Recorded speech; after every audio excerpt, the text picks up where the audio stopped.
사사들의 치리하던 때에 그 땅에 흉년이 드니라. 유다 베들레헴의 한 사람이 그 아내와 두 아들을 데리고 모압 지방에 가서 의거하였는데 그 사람의 이름은 엘리멜렉이요 그 아내의 이름은 나오미요 그 두 아들의 이름은 말론과 기리온이니 유다 베들레헴 에브라 사람이더라. 그들이 모압 지방에 들어가서 거기 유하더니 나오미의 남편 엘리멜렉이 죽고 나오미와 그 두 아들이 남았으며 그들은 모압 여자 중에서 아내를 취하였는데 하나의 이름은 오르바요 하나의 이름은 루시더라. 거기 거한 지 10년 즈음에 말론과 기론 두 사람이 다 죽고 그 여인은 두 아들과 남편의 뒤에 남았더라. 그가 모압 지방에 있어서 여호와께서 자기 백성을 권고하사 그들에게 양식을 주셨다 함을 들었으므로 이에 두 자부와 함께 일어나 모압 지방에서 돌아오려 하여 다 함께 있던 곳을 떠나고 두 자부도 그와 함께하여 유다 땅으로 돌아오려고 길을 행하다가 아멘. 이제 목사님 나오셔서 헌금을 위한 기도와 룻기 강의 두 번째 시간 베들레헴의 난제와 회복이라는 말씀을 전개해 주실 때 큰 은혜 받으시기 바랍니다. 네. 지난주에 이어서 오늘 룻기 강의 두 번째 시간입니다. 지난주에는 룻기서에 대한 서론을 우리가 살펴보았습니다. 오늘은 본문 강의 1장 1절부터 7절 말씀을 중심으로 베들레헴의 난제와 회복이라는 제목의 말씀을 잠시 생각해 보려고 합니다. 자, 제가 어저께 여러분들 그 밴드에 혹시 지난주일 오후 예배에 참석 못하고 말씀을 듣지 못한 성도들은 반드시 룻기서 강의 서론을 듣고 오라고 밴드에다 올렸는데 그 밴드를 읽으신 분이 몇 분 안 되시더라고요. 얼마나 토요일날 바쁘신지 그걸 확인조차 못하는 그런 시대를 우리가 살고 있습니다. 그러나 지난주일 오후 예배를 거의 다 참석하신 분들이기 때문에 특별히 문제가 없을 듯하고 다음 주에 오후 예배 오시는 모든 다른 성도님들은 두 번의 강해를 다 듣고 와야 될 것 같습니다. 저는 2009년도에 미국으로 박사 공부를 하러 떠났는데요. 만 3년 동안 미국에 있다가 돌아왔습니다. 국내에서 99년도에 목사 안수를 받고 열심히 또 신학을 공부하는 가운데 하나님의 은혜로 우리 신학교에서 조직신학을 가르치고 또 여자신학원, 신학원 학생들을 말씀으로 가르치고 또 신학을 가르치는 그런 교수의 사역을 감당해 왔습니다. 그러다가 2009년도에 박사과정을 계속해서 마음에 품고 있었는데 공부를 하러 떠났습니다. 3년 동안 열심히 공부해서 박사학위를 받았습니다. 이제 박사학위를 받고 돌아와서 조국교회를 위해서 또 우리 교단을 위해서 우리 신학교를 위해서 정말 열심히 가르치자. 이제 내가 그때가 2012년도니까 4년 전이죠. 이제 40대 초반밖에 안 됐기 때문에 40대 중반도 안 됐기 때문에 한 25년 길면 한 30년 정도 열심히 주의 나라를 위해서 봉사하고 힘쓰고 애쓰다가 주님 부르시면 가자. 그러니까 그 청운의 꿈을 품고 뜻을 품고 고국으로 돌아왔습니다. 그런데 예기치 않게 1년 동안 우리 교단에 엄청난 사건들이 벌어졌고 교단이 분열되는 아픔을 맞았고 그 결과 교회가 또 분열되는 아픔을 맞았고 신학교를 완전히 그야말로 보따리 신학교처럼 새롭게 시작하는 정말 고통스러운 시간들을 2년 동안 통과했습니다. 개인적으로도 어려운 시간이었고 또 교회 공동체적으로도 힘든 시간이었고 한국 교회 앞에서도 대단히 힘들고 고통스러운 시간이었습니다. 개인적으로 생각해 보면 내가 이제 박사학위 받고 정말 뭔가 열심히 해보려고 하는데 도대체 왜 이런 일이 벌어질까라고 생각하며 또 불평을 할 수도 있었을 것입니다. 또는 실망하거나 절망할 수도 있었을 것입니다. 성도 여러분, 제가 왜 이 얘기를 서두에 꺼내고 있습니까? 저와 여러분이 살아가고 있는 이 삶의 세상은 이렇게 예기치 않은 일들이, 우리가 계획하지 않았던 일들이 수시로 벌어지고 있다는 사실을 상기시키기 위함입니다. 저와 여러분이 올바른 길을 바르게 걸어간다고 해서 항상 탄탄대로나 장밋빛, 그런 아름다운 꽃이 있는 그런 주단의 길을 걸어가는 것은 결코 아닙니다. 하루를 살아가도 예기치 않은 일들이 종종 벌어집니다. 오늘 아침에도 예기치 않게 뜻하지 않게 반가운 손님이 찾아오셔서 함께 예배를 드리는 그러한 우리는 시간들을 보내고 있습니다. 그런 의미에서 왜 우리가 룻기를 공부하는가? 지난 시간에 말씀을 들은 분들은 아시겠지만 모든 성경이 다 우리 시대에 우리가 살아가고 있는 사람들의 삶에 적절한 말씀이다. 적실성이 있는 말씀이다라고 말씀을 드렸습니다. 그런데 룻기만큼 특별히 우리가 오늘 1절부터 7절 말씀을 잠시 살펴볼 텐데 이 본문의 말씀만큼 저와 여러분이 만난 인간이 만난 비참한 상태를 잘 보여주는 성경도 없기 때문입니다. 룻기는 오늘날 인간들이 만난 어려움, 고통들, 고난들, 난제들, 사건들, 특별히 한국교회가 현재 당하고 있는 현 주소를 아주 적나라하게 보여주고 있다고 저는 생각합니다.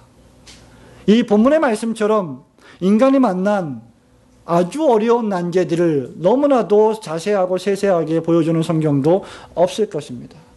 그러나 우리가 읽은 이 본문의 말씀은 거기서 끝나지 않고 그 문제를 어떻게 바라보아야 하고 어떻게 해결해야 할지에 대한 치료책도 제공해 준다라고 말씀을 드렸습니다. 성도 여러분, 우리 두 가지를 생각해 보기 원합니다. 첫 번째는 인간의 난제는 베들레헴의 난제고 베들레헴의 난제는 인간이 만난 난제이다라고 하는 사실입니다. 1절 말씀을 같이 한번 읽어보겠습니다. 시작.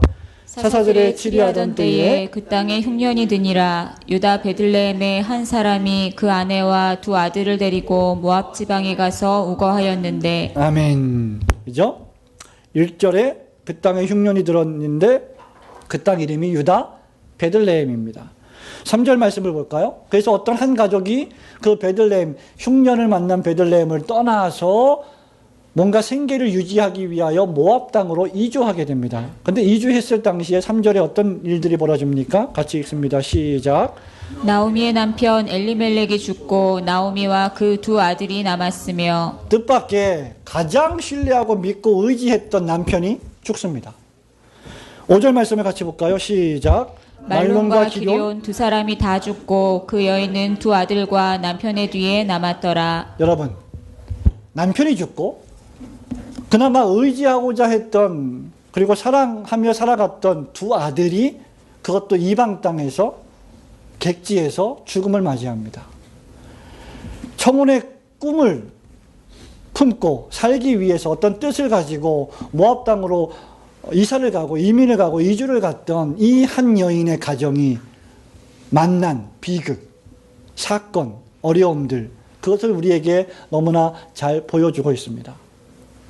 월드 하베스트 선교회를 설립했던 폴 밀러라고 하는 목사님이 있는데 이 목사님이 이 1절부터 5절의 말씀을 좀 바꿔서 읽습니다. 어떻게 읽느냐면 지난번에 우리는 지명, 인명을 공부하면서 지명, 인명의 뜻이 있다 그랬죠. 자, 베들레헴의 뜻은 뭐라고 했습니까?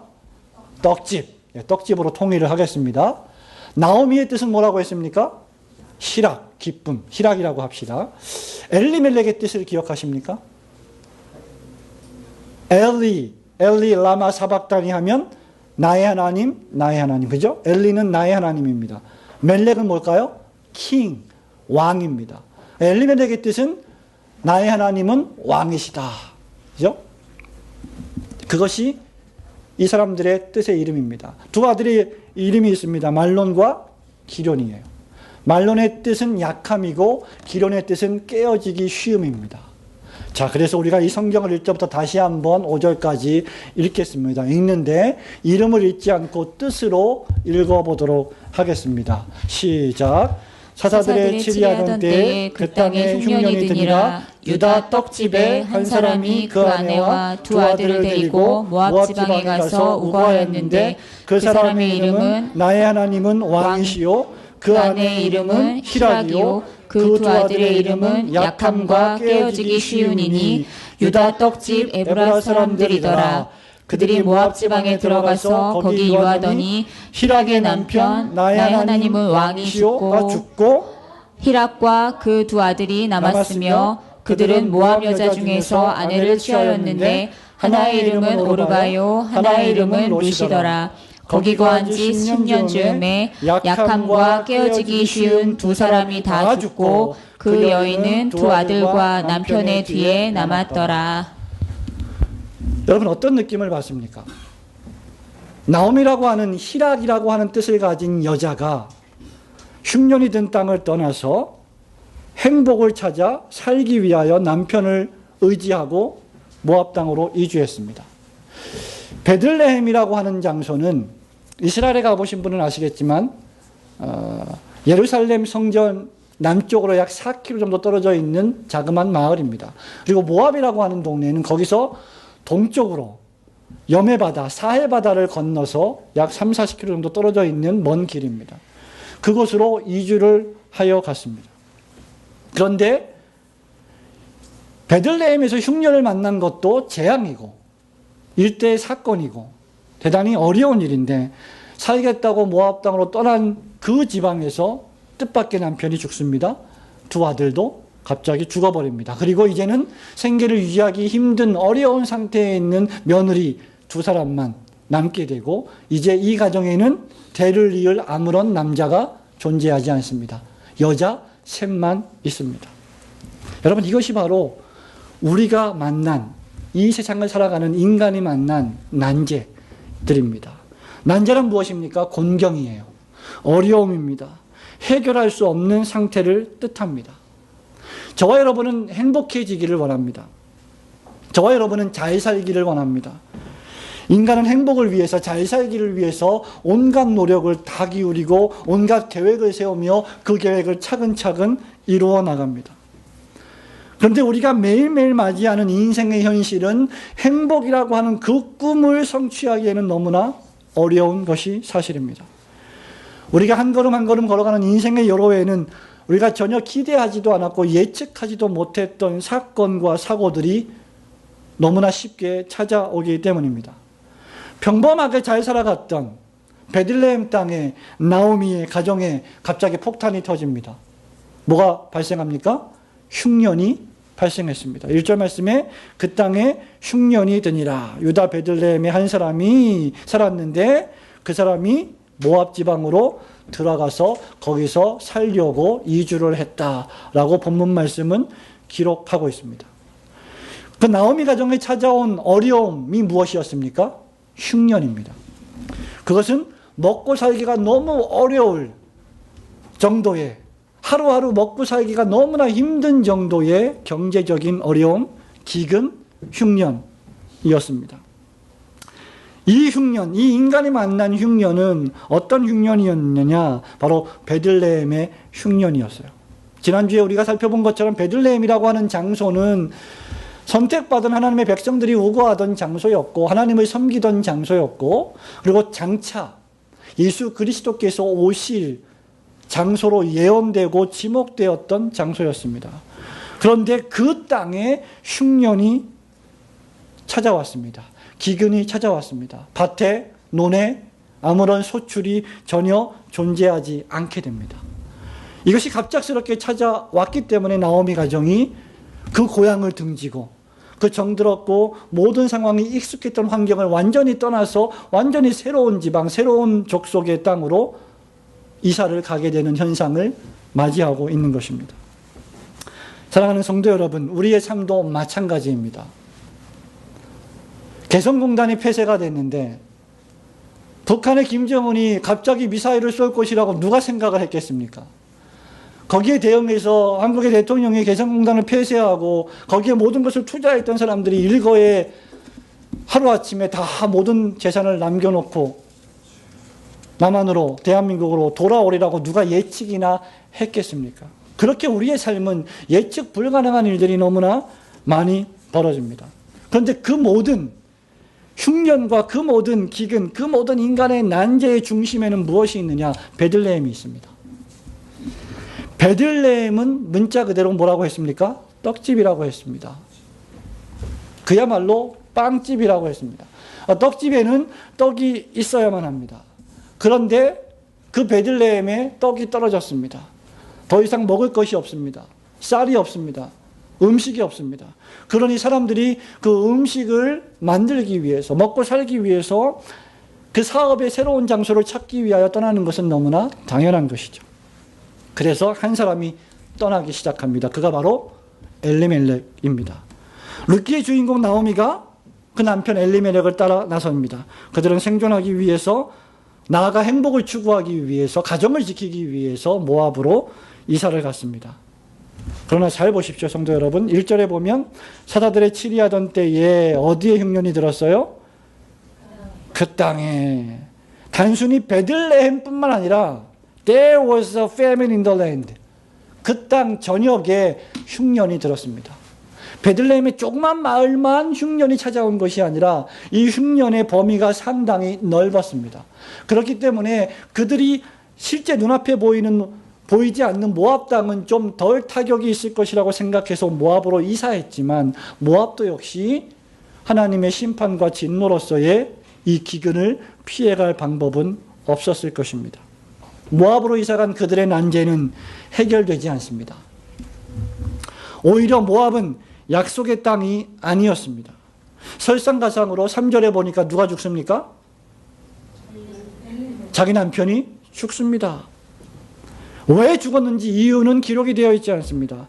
뿐만 아니라 모압 땅에서 결혼식을 성대하게 올렸고 두 며느리까지 얻었는데 결혼한 지 얼마 안 돼서 두 아들이 죽어버렸습니다. 남편도 죽고 결혼한 지 얼마 안 된 두 아들이 죽어버렸으니 얼마나 엄청난 타격이요 충격이겠습니까? 먹고 살겠다고 떠난 모압 땅에서 더 엄청난 충격적인 사건들이 터지게 됩니다. 어떤 이들은 나오미가 절대로 베들레헴을 떠나서는 안 되었다라고 말합니다.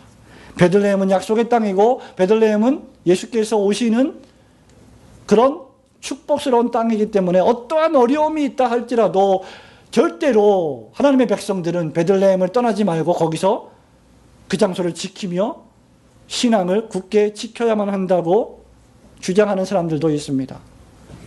엘리멜렉이 죽은 이유, 두 아들이 죽은 이유는 나오미가 이 베들레헴을 떠났기 때문이라는 겁니다. 그래서 하나님이 저주했고 하나님이 심판해서 하나님의 저주와 심판 때문에 죽었다고 주장하는 사람들도 있습니다만은 성경을 아무리 찾아보아도 아무리 세밀하게 읽어보아도 그것 때문에 죽었다고 하는 기록은 발견할 수 없습니다. 그런 주장은 아무런 성경적 근거가 없습니다. 성도 여러분, 우리의 주변에는 그런 사람들이 대단히 많습니다. 어떠한 문제가 있어도 어떠한 타락이 있어도 하나님의 말씀이 선포되지 않고 하나님께서 영광을 받으시지 않아도 절대로 성도들은 교회를 떠나면 안 된다. 예배당을 떠나면 안 된다. 라고 말하는 사람들이 적지 않이 있습니다. 그리고 그렇게 교회를 떠나면, 그렇게 목사를 떠나면, 그렇게 설교자를 떠나면 저주를 받을 것이다. 나쁜 일이 벌어질 것이다 라고 심지어 핍박하며 협박하고 저주하기까지 합니다. 잘 생각해 보십시오. 베들레헴의 뜻이 무엇이라고 했습니까? 떡집입니다. 떡이라고 하는 것은 생명을 연장시키는 양식이요 수단입니다. 떡집에 떡이 없다. 그러면 결국 어떻게 됩니까? 오늘도 떡이 없고 내일도 떡이 없고 한 달 후에도 떡이 없고 두 달, 석 달, 6개월 후에도 떡이 없다면 거기에 있는 사람들은 어떻게 됩니까? 죽습니다. 그러면 어떻게 해야 합니까? 떠나야 됩니다. 떠나야 됩니다. 베들레헴에 레헴, 떡이 없습니다. 없는 정도가 아니라 흉년이 들었습니다. 그래서 엘리멜렉은 떠난 것이고 나오미와 두 아들을 데리고 모압 땅으로 이주한 것입니다. 지난주에 우리가 잠시 생각해 보았지만 그렇다고 하면 베들레헴에 왜 떡이 없을까? 이유가 뭘까? 그러니까 아무리 생각해 보아도 이유가 기록되어 있지 않습니다. 그러나 우리는 지난주에 베들레헴에 떡이 없고 베들레헴에 흉년이 찾아온 이유를 사사시대에 근거하고 있다고 우리는 말씀을 들었습니다. 백성들이 하나님을 예배하지 않고 백성들이 하나님께 영광을 돌리지 않고 백성들이 하나님의 말씀을 심상히 여기고 하나님의 말씀을 지키지 않고 타락하고 범죄하고 자기 마음대로 살던 시대가 바로 사사시대였습니다. 말하자면 베들레헴의 흉년은 하나님의 백성의 타락의 결과라고 할 수 있는 것입니다. 6절 말씀을 볼 때 이것이 더욱 분명하다고 지난주에 말씀드렸습니다. 여호와께서 자기 백성을 권고하사 그들에게 양식을 주셨다라고 기록하고 있습니다.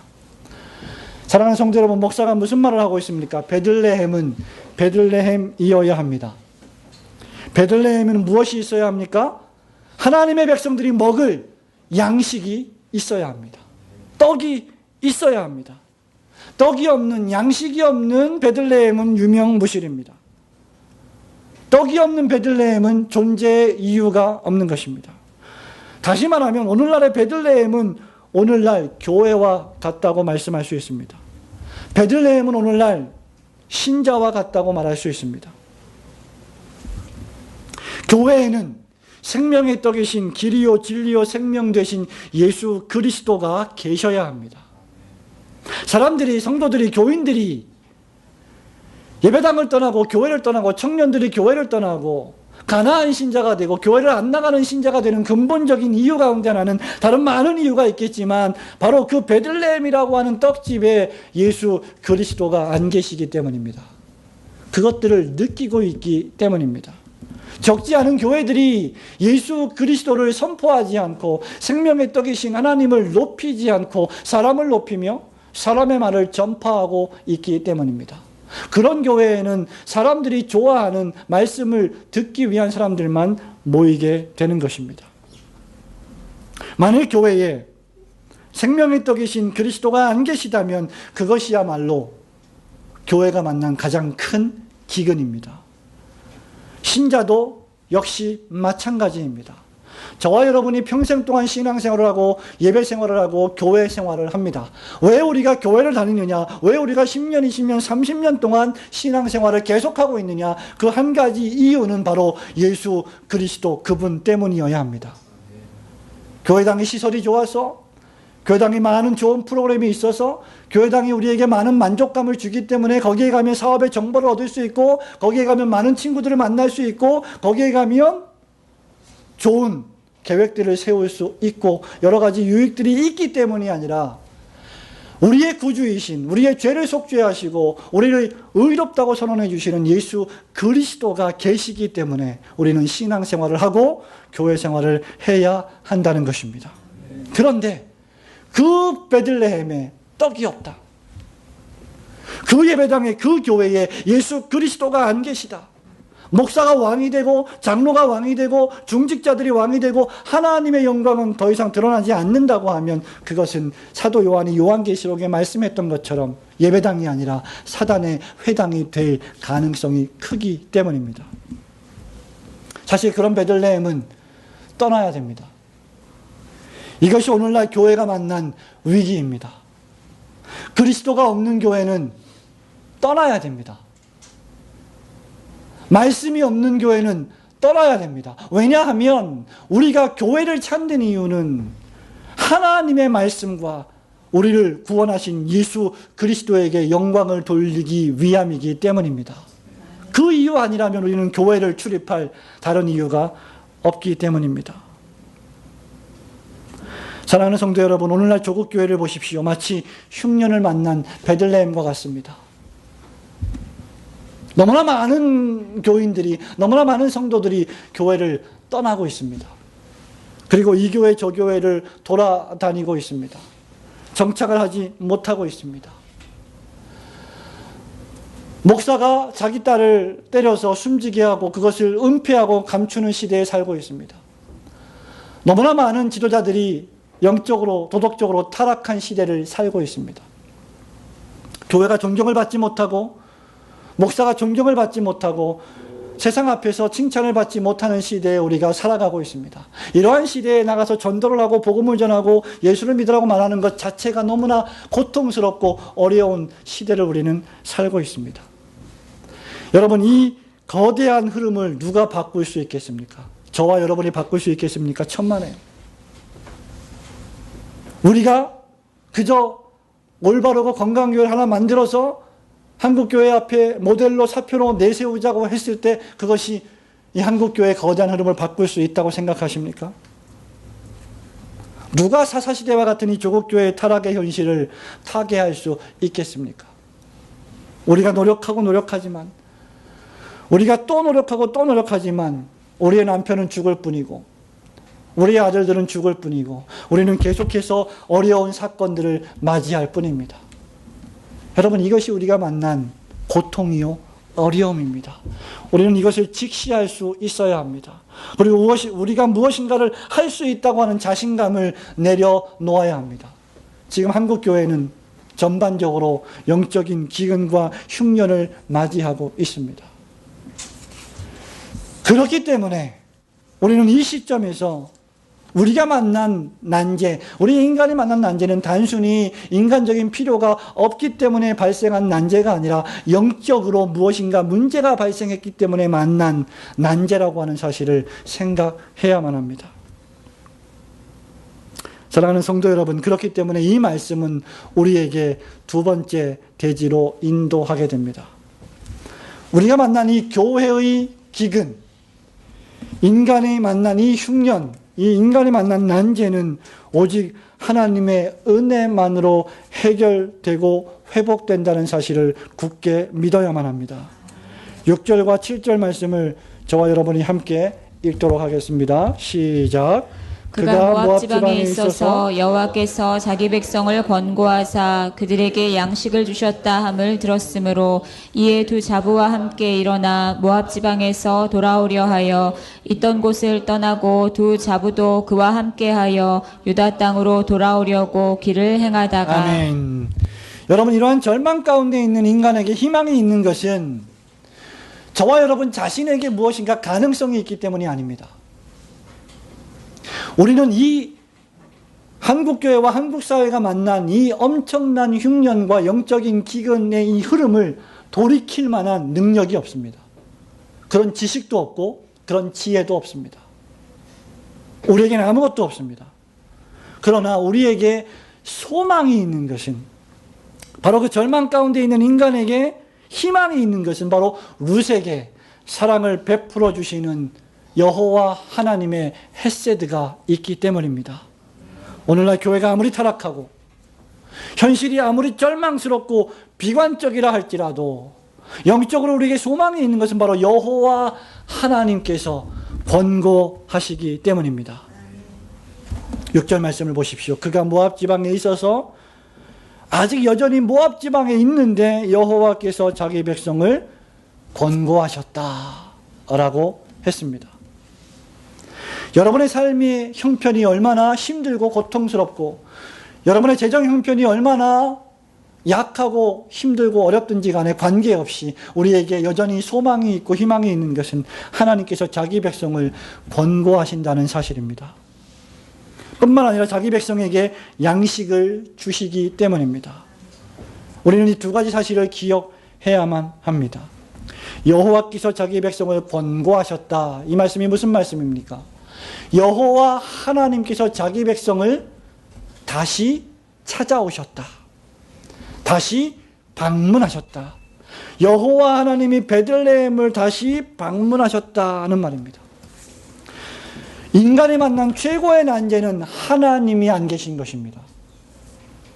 인간에게 하나님이 떠나면 그것이야말로 재앙입니다. 인간이 하나님의 축복을 거두시면 거기엔 하나님의 심판만 있을 뿐입니다. 사사시대가 바로 하나님의 영광이 떠난 시대가 아니었습니까? 그로 말미암아 흉년이 왔고 기근이 왔고 불행이 왔고, 그로 말미암아 엘리멜렉이 죽었고 두 아들이 죽었고, 그로 말미암아 가정에는 아무런 소망이 없고 이제 그냥 죽어버리자, 살 소망이 없다라고까지 절망하고 자포자기하는 시대를 우리가 살아가고 있는데, 그 이유가 바로 하나님을 올바로 섬기지 않은 전체적인 타락, 개인적인 타락 때문입니다. 그러나 우리가 다시 소망이 있는 것은 그 베들레헴을 하나님이 다시 찾아오신다는 것입니다. 하나님이 찾아오시지 아니하시면 우리에게는 소망이 없습니다. 저와 여러분이 이 거대한 한국교회의 영적인 흐름을 바꿀 수 있는 길은 단 한 가지, 하나님 다시 우리를 찾아와 주시옵소서. 다시 우리에게 임하여 주시옵소서. 우리를 불쌍히 여겨 주시옵소서. 우리가 회개합니다. 우리가 용서를 구합니다. 주님 앞에 진실이 살기를 소원합니다. 하나님께만 영광을 돌리기를 소원합니다라고 고백하고 기도하는 길 이외에는 이 거대한 흐름을 바꿀 수 있는 다른 방법은 없습니다. 여호와께서 우리에게 이른 비와 늦은 비를 주시는 분이십니다. 6절 말씀을 계속 보십시오. 여호와께서 자기 백성을 권고하사 그들에게 양식을 주셨다 함을 들었으므로. 자, 보십시오. 나오미가 왜 떠났습니까? 양식이 떨어졌기 때문에 떠난 것입니다. 엘리멜렉이 왜 가정을 이끌고 정든 고향 땅을 떠났습니까? 양식이 없기 때문에 떠난 것입니다. 언제든지 하나님의 교회에, 하나님의 예배당에 하나님의 양식이 있다면 떠난 사람들은 돌아오게 되어 있습니다. 그러나 하나님의 교회에, 하나님의 예배당에 하나님의 진리의 말씀에 양식이 없다면 있는 사람들도 떠나게 될 것입니다. 여러분, 이것은 무엇을 의미합니까? 오직 여호와 하나님과 그분의 말씀만이 우리의 문제를 해결하실 수 있다는 것입니다. 성 어거스틴이 우리에게 이렇게 고백한 바 있습니다. 우리가 하나님 안에서 안식하기 전까지는 우리에게 진정한 안식은 없습니다. 성도 여러분, 실패하고 절망하고 공허하고 텅 빈 나약한 인간을 사랑하셔서 독생자 예수 그리스도를 이 세상에 보내주신 분이 바로 여호와 하나님이십니다. 그분을 소개하고 있는 것이 바로 룻기이며 그 룻기의 주제가 여호와의 헤세드입니다. 아무런 능력이 없고 아무런 힘이 없는, 그야말로 무능력하고 자포자기하고 있는 인간에게 무조건적으로 베풀어 주시는 사랑이 바로 헤세드입니다. 하나님께서 우리에게 어떤 사랑을 베풀어 주십니까? 우리에게 찾아오시고 우리에게 음식을 주십니다. 어떤 음식을 주십니까? 바로 생명의 떡이신 예수 그리스도라고 하는 십자가의 양식을 우리에게 주시는 줄로 믿습니다. 요한복음 6장 35절에 보면 예수께서는 하늘에서 내려오시는 산 떡이시다. 이 떡을 먹지 아니하는 자는 생명이 없다고 사도 요한이 선포한 바 있습니다. 죄인들은 바로 이 생명의 떡이신 예수 그리스도께로 나와야 합니다. 죄인들은 여호와의 헤세드 안에서만 안식해야 합니다. 저와 여러분은 그저 우리의 육체의 생명을 연장시켜주는 떡으로만 사는 존재가 결코 아닙니다. 마태복음 4장 4절에 사람이 떡으로만 살 것이 아니요 그 입에서 나오는 모든 여호와의 말씀으로 살 것이니라고 했습니다. 여호와의 말씀은 그런 의미에서 생명의 떡이요 영생의 떡이요 그 여호와의 말씀의 절정은 바로 예수 그리스도이십니다. 그 예수 그리스도께서 태초에 하나님과 함께 계셨던 그 예수 그리스도께서, 그 말씀이신 그리스도께서 사람의 몸을 입고 이 땅에 오셨습니다. 우리가 예수를 믿으면 그 예수의 생명이 떡이 되어 우리의 영혼에 임하게 되고 우리는 새로운 생명을 얻게 됩니다. 그래서 하나님 아버지께로 나아갈 다른 길은 예수 외에는 결코 존재하지 않는 것입니다. 오늘날 교회가 이 예수 그리스도를 설교하고 있습니까? 오늘날 교회가 생명의 떡이신 예수 그리스도를 선포하고 있습니까? 천하 사람에게 구원 얻는 이름을 예수 이름 외에는 주신 일이 없다고 했던 사도행전 4장 12절의 말씀을 우리는 기억해야만 합니다. 교회가 사는 길은 다른 길이 없습니다. 예수님만 믿고 예수님께만 영광을 돌리고 예수님만 높이는 길 외에는 없습니다. 교회가 평안한 길은 우리 모두는 다 엎드리고 우리 모두는 다 죽고 오직 예수만 높이는 길 외에는 교회의 평안은 존재하지 않습니다. 베들레헴이든 예루살렘이든 모압이든 한국 땅이든 미국 땅이든 예수 외에는 다른 길이 없음을 믿으시기를 축원합니다. 한국 교회가 다시 살 길은 다시 모두 이 예수 그리스도 앞에 나와야 합니다. 각자가 자기의 길을 버리고 돌이키고 회개하고 주님 앞에 손들고 나와야 합니다. 성도 여러분, 6절과 7절 말씀을 잘 보십시오. 사랑하는 남편을 잃고 정말 눈에 넣어도 아프지 않을 두 아들까지 잃어버리고 절망과 비탄에 빠져있는 나오미가 모압 지방에 여전히 있을 때 여호와께서 자기 백성을 권고하사 그들에게 양식을 주셨다 함을 들었으므로 이에 두 며느리와 함께 나오미는 일어났습니다.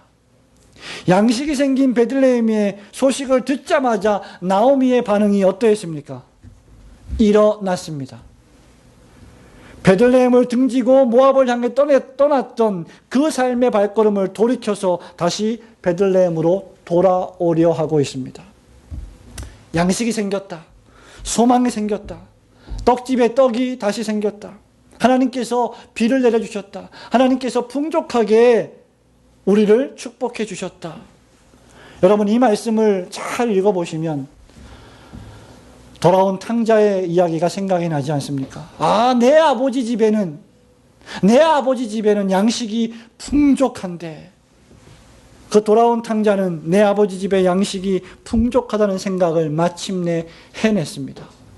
내 아버지 집에서 내 아버지의 주시는 양식의 말씀을 먹고 살지 않고서는 우리는 살아갈 이유와 소망이 없는 자들입니다. 찬송가 313장입니까? 천부여 의지 없어서 손들고 옵니다. 왜?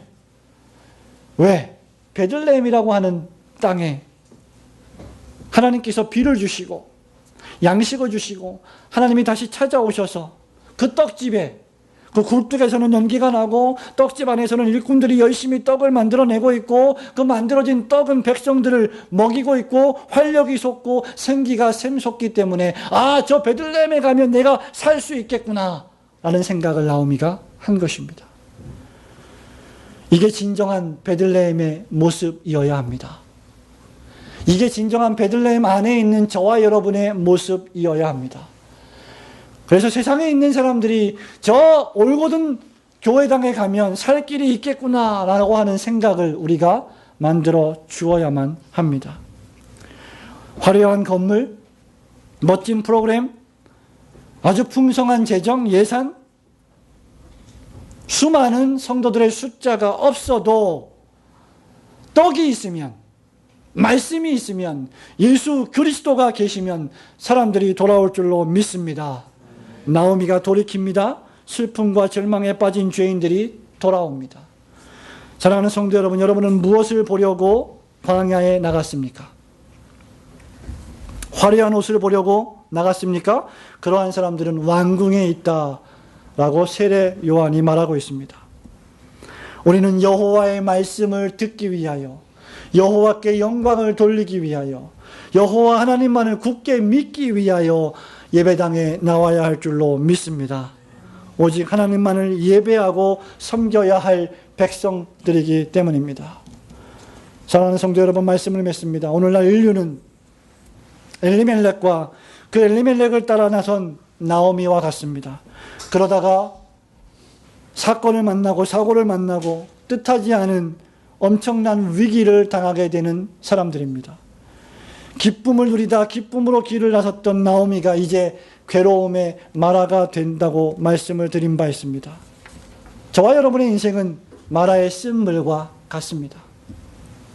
저와 여러분의 인생은 해결할 수 없는 죄 때문에, 연약 때문에, 비참 때문에 어쩔 수 없이 절망하고 낙심하는 존재일 수밖에 없습니다. 하루하루 살아가는 것이 괴롭고 고통스럽습니다. 일이 쉽게 풀리지 않습니다. 여기저기 많은 어려움들이 도처에 깔려 있습니다. 그러나 기억하십시오.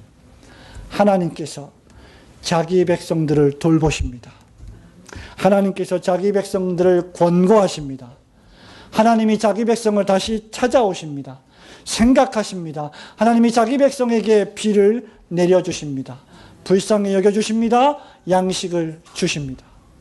그렇기 때문에 우리가 만난 이 영적인 문제이든지 육적인 문제이든지 우리가 만난 모든 이 난제는 오직 여호와 하나님의 헤세드만이 해결할 수 있음을 굳게 믿으시고 그 하나님께 도움을 요청하며 기도하며 그 하나님을 섬기시는 저와 여러분들이 되시기를 주님의 이름으로 축원합니다.